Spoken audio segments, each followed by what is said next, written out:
Assalamualaikum warahmatullahi wabarakatuh. Kami dari kelompok 6 akan memaparkan materi tentang Asam amino. Tempe mengandung protein yang cukup tinggi, bahkan bisa menggantikan daging bagi para vegetarian. Kandungan proteinnya dapat memenuhi kebutuhan harian tubuh.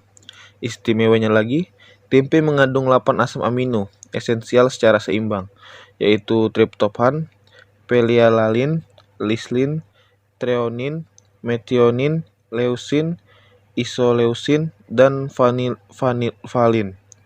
Kekurangan asam amino esensial, triptofan, dan lisin pada beras dan jagung dapat diimbangi oleh jumlah triptofan yang cukup banyak dalam tempe.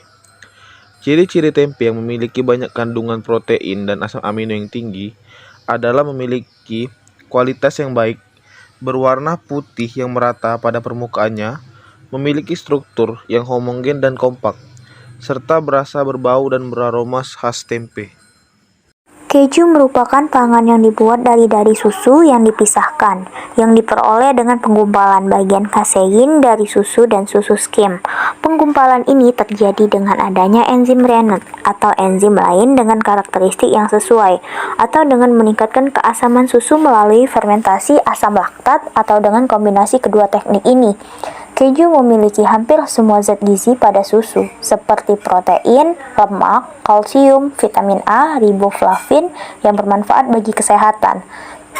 Salah satunya keju Procis Gold merupakan jenis keju yang terbuat dari susu sapi asli yang sudah dipasteurisasi dan bertekstur cenderung keras, berwarna putih pucat dan memiliki rasa tajam dan gurih. Dalam 100 gram Procis cheddar terdapat 24 gram protein, 0,14 gram omega 3 dan 0,82 gram omega 6. Selain itu, kaya akan fosfor berupa zat mineral yang baik untuk tulang dan gigi.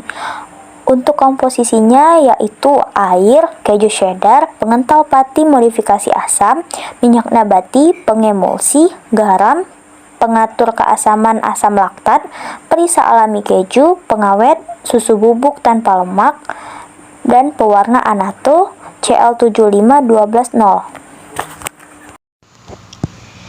Tahu yang terbuat dari kacang kedelai ternyata memiliki banyak kandungan protein di dalamnya. Jumlahnya tak kalah banyak dengan kandungan protein pada daging. Dalam 100 gram tahu dapat mengandung 8 gram protein yang baik untuk asupan harian. Walaupun masuk ke dalam kategori produk nabati, asam amino esensial yang terkandung pada tahu setara dengan daging. Setidaknya ada 9 asam amino esensial dan jumlahnya sama dengan daging. Tapi ada beberapa peneliti yang mengatakan kalau kualitas dari asam amino esensial tersebut tidak sama dengan daging walaupun jumlahnya sama. Protein yang terkandung pada tahu jumlahnya juga lebih banyak daripada susu per cangkirnya. Secangkir susu mengandung protein sebesar 20,2 gram, sedangkan susu hanya 15,3 gram saja. Ciri-ciri tahu yang mengandung protein yang tinggi yaitu akan bersifat mudah rusak karena kandungan air dalam tahu yang cukup tinggi, disimpan pada kondisi biasa atau suhu ruang daya tahannya rata-rata 1-2 hari saja. Kemudian menjadi asam dan rusak. Kerusakan tahu dimulai pada jam ke-12, sedangkan pada suhu lemari es kerusakan tahu dimulai pada hari ke-6. Setelah lebih dari batas tersebut, rasanya menjadi asam lalu berangsur-angsur busuk sehingga tidak layak dikonsumsi lagi. Seperti yang kita ketahui, mengonsumsi buah-buahan dan sayuran memiliki berbagai manfaat untuk kesehatan dan mengurangi risiko kondisi kesehatan tertentu. Banyak penelitian yang menunjukkan bahwa memasukkan sayuran dalam menu harian termasuk kacang panjang dapat mengurangi risiko penyakit jantung, obesitas, dan sebagainya. Kacang panjang merupakan salah satu sayuran yang kaya akan nutrisi karena mengandung serat, folat, tiamin, riboflavin, zat besi, magnesium, serta kalium. Penyusun protein adalah polimer dari asam amino yang dihubungkan dengan ikatan peptida yang mengandung unsur-unsur C, H, O, dan N. Berdasarkan strukturnya, ada 20 jenis asam amino pembentuk protein, yaitu glisin, alanin, prolin, valin, leusin, isoleusin, methionin, phenylalanin, trisin, triptofan, serin, trionin, sistein, asparagin, glutamin, lisin, histidin, arginin, aspartat, dan glutamat. Berdasarkan komposisi kimianya, protein dibedakan menjadi dua, yaitu protein sederhana dan protein konjugasi. Berdasarkan rantai samping penyusunnya, asam amino diklasifikasikan menjadi 3 kelas, yaitu gugus R nonpolar atau hidrofobik, gugus R netral atau polar, gugus R bermuatan positif, dan gugus R bermuatan negatif. Metode yang paling sederhana untuk memisahkan asam amino adalah dengan elektroforesis kertas. Caranya dengan meneteskan larutan dari campuran asam amino di atas kertas dan dikeringkan. Kertas tersebut dibasahi dengan buffer pada pH tertentu yang fungsinya membawa larutan asam amino standar atau mengalirkan arus yang bermuatan positif atau negatif. Kemudian, kertas tersebut ditempatkan di antara lempengan pendingin. Ujung kertas dicelup ke dalam kompartemen elektroda. Penggunaan medan listrik dengan aliran listrik searah memisahkan asam amino berdasarkan muatan listrik total pada pH yang dipergunakan. Asam amino yang bersifat sebagai kation pada pH tertentu akan bergerak menuju katoda atau kutub negatif. Contoh asam amino bermuatan positif ialah lisin, arginin, dan histidin. Sedangkan asam amino yang bersifat sebagai anion, misalnya asam aspartat dan asam glutamat, akan bergerak menuju anoda atau kutub positif seperti yang ditunjukkan pada gambar T1.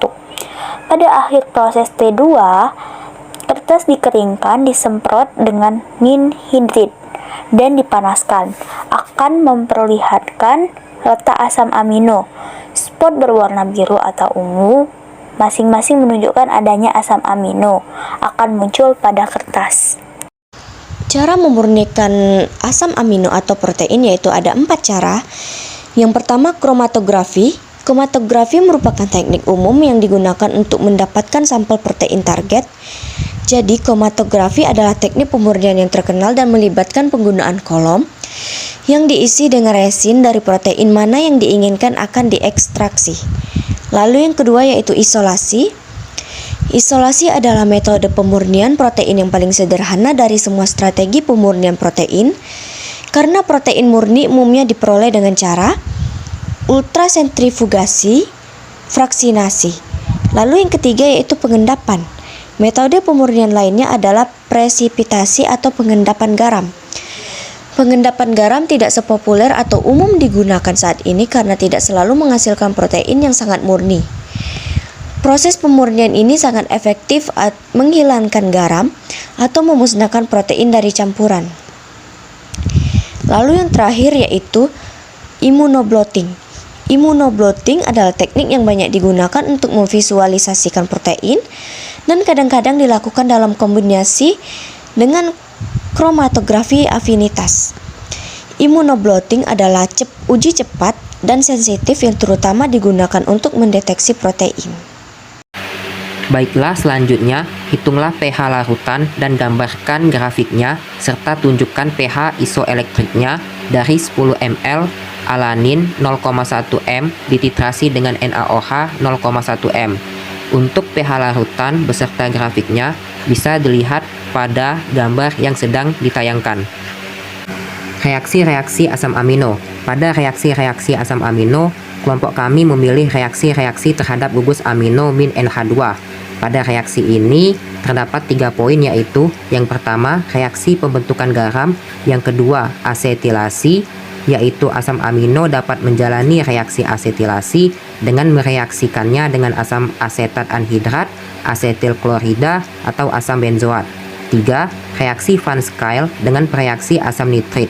Karena bersifat asam, maka asam nitrit akan bereaksi dengan gugus amino dari asam amino membentuk asam hidroksi dan membebaskan N2.